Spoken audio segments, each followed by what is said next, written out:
My name is Professor Rexford Assasie-Oppong, Head of Department of Architecture in Kwame Nkrumah University of Science and Technology. It is the office from where we are having this interview. Prof. Assasie-Oppong, a second-year Doctor of Pharmacy student whom you interviewed recently, is my daughter. Prof. had a very serious issue, and I'm sure the video tells a video of her tells a lot of what she really went through. She was pushed down in school, and we didn't know it was going to lead to osteosarcoma. Eventually, it ended up the family taking her to Germany for medication, and eventually she lost her left arm. In fact, it was a very pleasant, I don't know the kind of words to use, moment for the whole family, because we thought from the beginning it was just a normal push down, but it ended up to be a very serious and dramatic event for the whole family. It was quite traumatic, actually, where eventually she has to lose the left arm. And she has to undergo 33 chemotherapy bouts in Germany, and in the end, lost the arm. We didn't know that was what was going to happen. And at that time, she was 11 years, and as a child, she didn't really appreciate the seriousness of all that. But we took a lot of counseling, and we, with the help of God, and also other consolation, were able to manage it as a family. Apart from Poma, is a very strong person, and I always say that she's the one that even made the whole family confident that there was hope, because when we were down, she was always very optimistic that she would be able to make it, and indeed she made it through through the treatment period for almost, should I say, 2 years, because 14 months she has to undergo such a traumatic situation as a child. Now, when she came back from Germany, we were thinking of because the incident happened when she was in class 5, and we were thinking that the first reformer will go back to at least class 6, because she has lost all these years, and her mates were in JHS 1 at that time. But then she decided to join the mates in JHS 1, and finally managed to write the BCA and was very successful. Apart from Poma, I'm saying she's a very strong girl, because without an arm, we were thinking that she was going to choose a course like home science, which we felt that she wouldn't need to use the hand for, doing a lot of work. But the from Poma decided to do B.Tech, I think they call it Building Technology at the DHS. And she has to learn to draw with her leg as well as one hand. And she was very successful in the BCE and got admission into science at St. Louis. She went through secondary school, and again, with a tenacity of purpose and with a belief that she's capable of doing everything, she managed to go through secondary school again, and she made it, and now into a Doctor of Pharmacy in her second year. I must say that as a family, it wasn't easy for us, because the financial implications were huge. We had to spend thousands of euros because we didn't get any sponsorship from anywhere. But when she went to Germany, at least we had some people who came in to assist. But basically, the family has to raise funds to really make sure that Afua from Poma goes through the medication in Germany.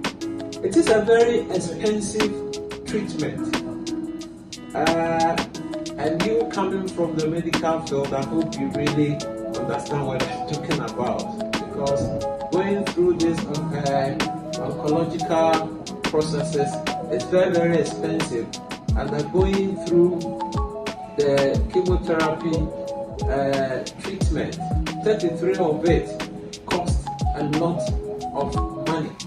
And I remember when I visited her in Germany, she had lost entirely all the hair, not even a single hair on her head.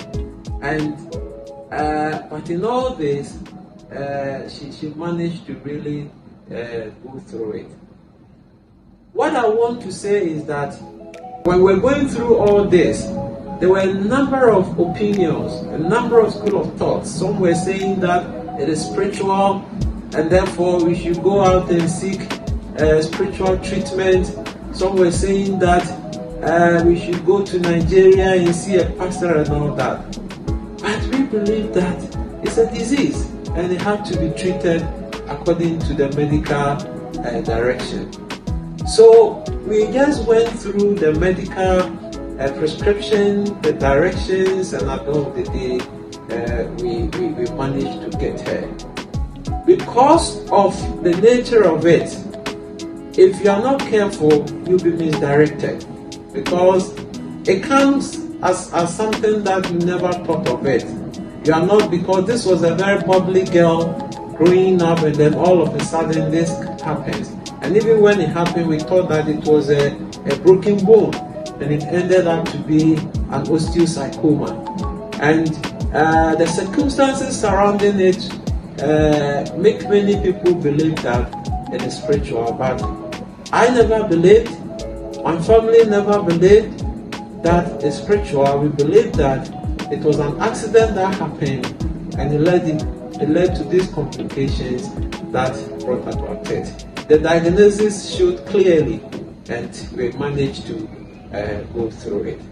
In terms of stigma, I would say that we as a family, and therefore me as a father, always encouraged her that she hasn't lost anything, because it's an accident, and we are lucky, not to say that we are special, but it could have been worse. It could have been a terrible situation for us where we can lose her. We could have lost her, because when we went to Germany, the doctors indicated that if we had waited for a month, Afua would have been dead. But for us to go and be able to have her, that alone is something that we have to be proud of. And therefore, he shouldn't let anybody put her down. She should not believe that she has lost anything. Everything is intact once the brain is there, and it should just move on. Initially, when she wasn't, should I say, of age, things were normal. But then, when she became of age and became conscious of herself, again, it affected her, because she saw the reality in which she were. It became something else. But again, with a lot of work from the mother, from the brother, and then the sister, and people around her. I mean, some friends of her have been very, very supportive. I mean, through primary school, JHS, through secondary school, and even in the university. There are a number of people who have been so supportive, and they encourage her to really move on. So she goes on with her normal life, and everything is okay. What I would want to advise, basically Ghanaians and people who go through such situations, is that it should never be seen as a spiritual thing or whatever. This kind of belief that somebody is doing me in quote, I don't think should be the case. When some of these things happen, it should be reported to the doctors or go to the hospital immediately, let the diagnosis go through and follow what the doctors say. If we had waited, we had lost Afro-African. We didn't have money, but we believed that it is possible, and with the help of God, we managed to do it. So I want to encourage people who really have what it takes. In fact, when I went through this, I wanted to set up a foundation to help people who go through this. But again, we are still on, and I'm sure at the right time it will be done. We need it as a nation because there are so many children who go through this, and because the parents don't have what it takes in terms of funding, we lose lives, and these are very precious lives. And if you are able to save them as a nation, they will all grow to become meaningful and children who are the future of the nation to help us develop it. Life is important, and I pray that as a nation we see these things as serious and make an investment and invest in people to make sure that they grow to become worthy citizens for the nation's development. Thank you.